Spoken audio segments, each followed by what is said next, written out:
Ito po yung bagong version to ng improvised box. May positive, negative at ground balance para maging buo. Mula sa baba ay dandahan po natin tataas itong bagong improvised box. Ayan. Ayan mga katits. Ayan. Ngayon na po yan. Mabilis siyang. Doon pa rin siya.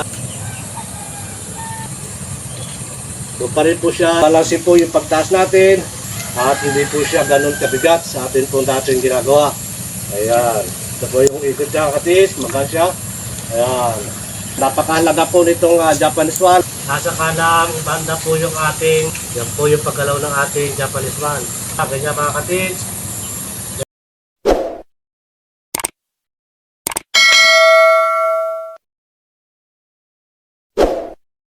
So magandang araw at magandang buhay sa ating mga kababayan, sa ating pong mga katiits. Muli po ay i-demo ko ito pong bagong version ng improvised box, long range locator, tripod antenna na napusuan po ng ating isang katiits mula po sa probinsya ng Zamboanga City.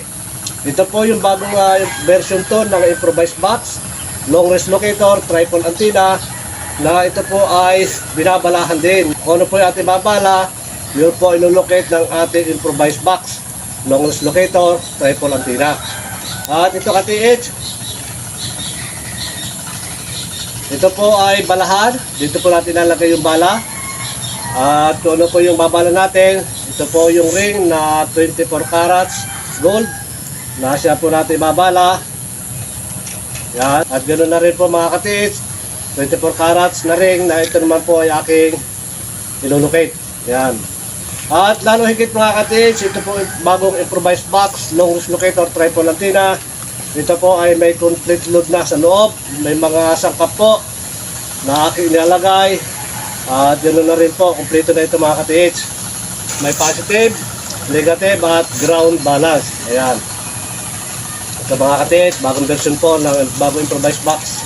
Ayan, at higit sa lahat mga katiits, tulad pa rin po ng aking sinabi, ito po ang bagong improvised box ay may kasama po siyang Japanese Swan. Yan, ito po yung Japanese Swan na pinakampre ng ating bagong improvised box. At ito po ay kasama na sa aking ipapadala. Ayan. So katiits, muli pa rin. Ito pong ating antenna, kailangan po nating ipahid ang dulo sa lupa.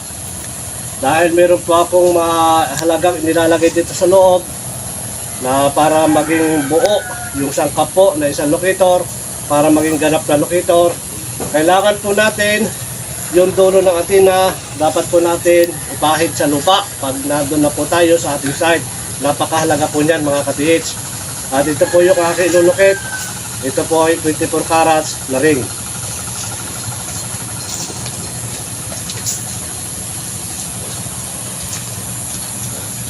Ayan. Ito katiits yung aking ilulocate. At muli pa rin po, itong antenna, ganun pa rin siya kahaba, o yun na po siyang pahabain. At mahalaga din po itong handle. Kailangan matining po yung pagkakaikot siya at hindi po nagwiwigil. Tulad pa rin po ng aking mga sinasabi, ang pagtaas po natin ng long range locator, tripod antenna, sigil antenna, ay ganun din po sa pagtaas po natin ng bagong improvised box. Kailangan balansin din po ito mga katiits. At ito po, mas magaan po ito kaysa po doon sa ating tripod antenna. At ito mga katiits, ipakikita ko po sa inyo kung paano po lumocate ito pong ating bagong improvised box, long range locator, tripod antenna. Ayan, ito po mga katiits. Wala pa rin po sa baba. Kaya kailangan po natin ipahid yung dulo ng antenna sa lupa. At mula po sa baba, ayan, film na konti mga katiits. Mula sa baba ay dandahan po natin tataas itong bagong improvised box. Ayan. Ayan mga katiits. Ayan, doon na po rin siya nagtuturo. Ayan na po yung katiits. Madali pong hilahin niya, magaan. At mabilis po siyang lumukit. Ayan. Ito katiits. Ayan. 45 degrees pa rin po mga katiits. Ito po ang ating bagong improvise. At tungo po siya ng kaunti mga katiits. Kapagamit po nito bago improvise box. Yan. Tungo po siya ng kaunti. At ito katits, yan. Nandahan. Ngayon na po yan, doon na po yan tuturo. Ayan. Ayan mga katits.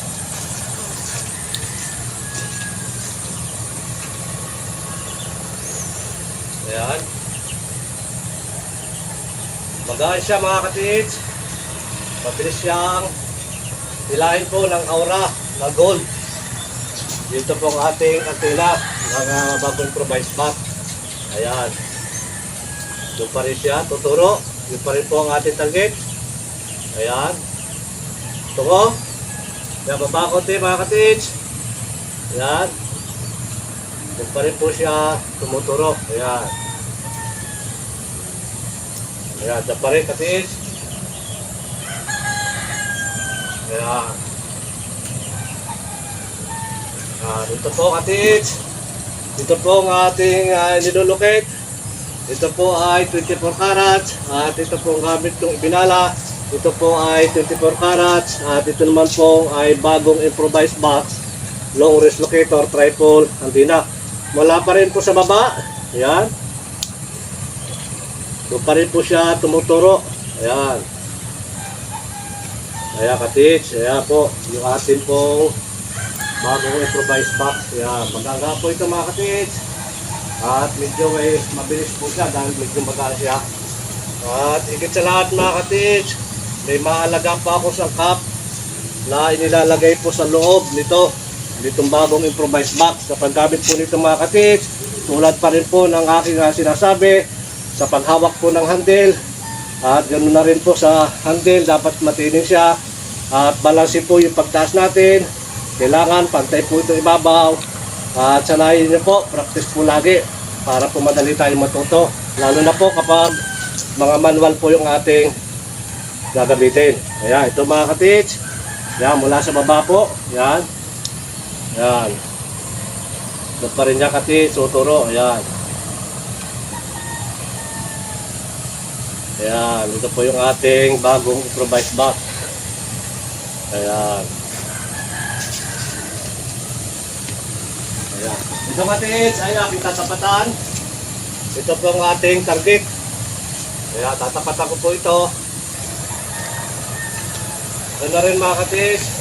Malalaman po natin kung ano yung magiging reaction po ng ating bagong improvised box. Ayan. Ayan po yan.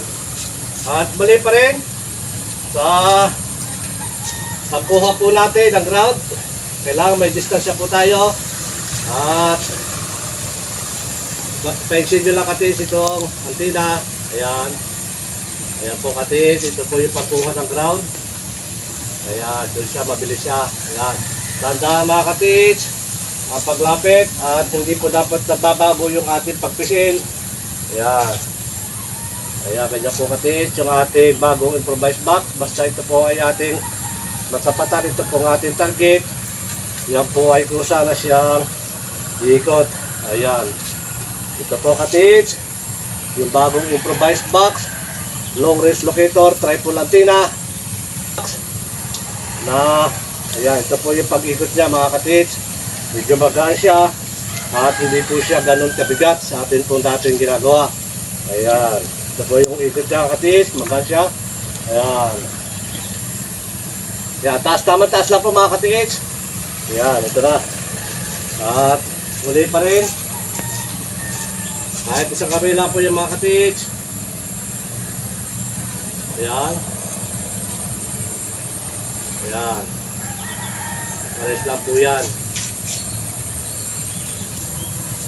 Ito.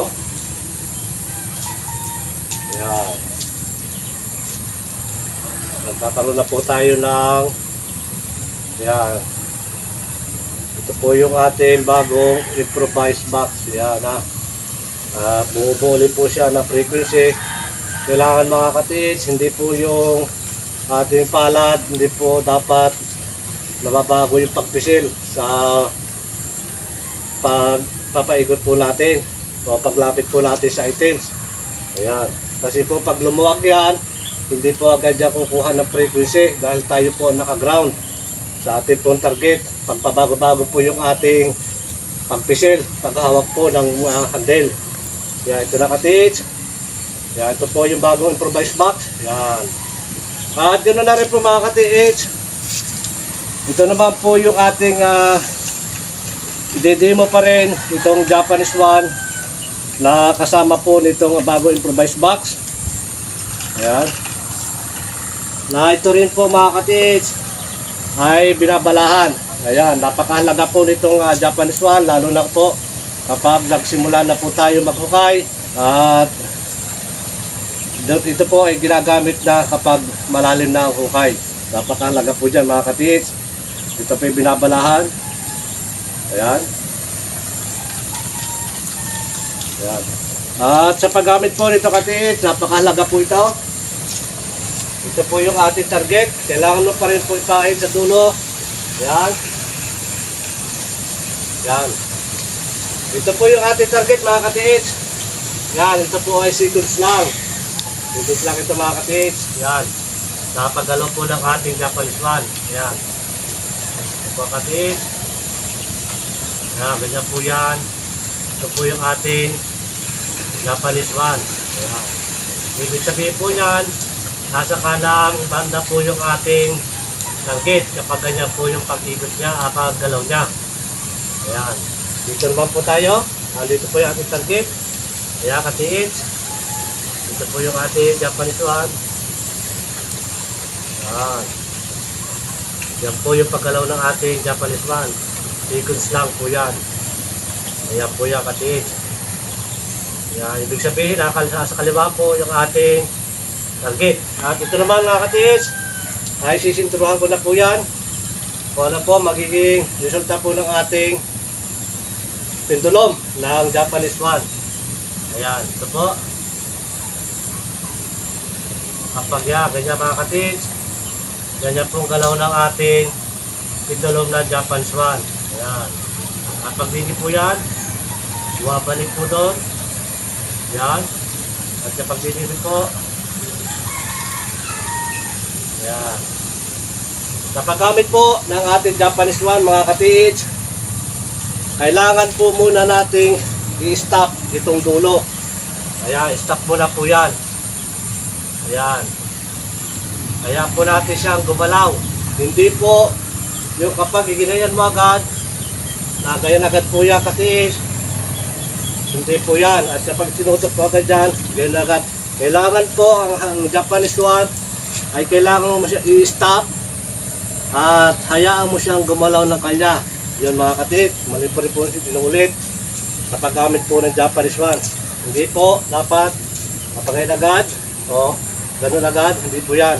Kailangan i-stop mo muna po siya at hayaan mo po siya, kaya pusa po siyang gagalaw ng ating pong Japanese one. Yan. Yan po yung paggamit ng ating Japanese one.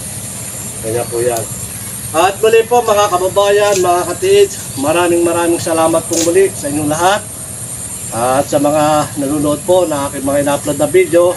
At ganoon na rin po sa mga nag-subscribe. Maraming salamat po sa inyong lahat. At sa lahat po, pagpalain tayo ng magandang kalusugan. At ganoon na rin po ang maraming biyaya. Maraming salamat mga ka-TH. Hanggang sa muli po.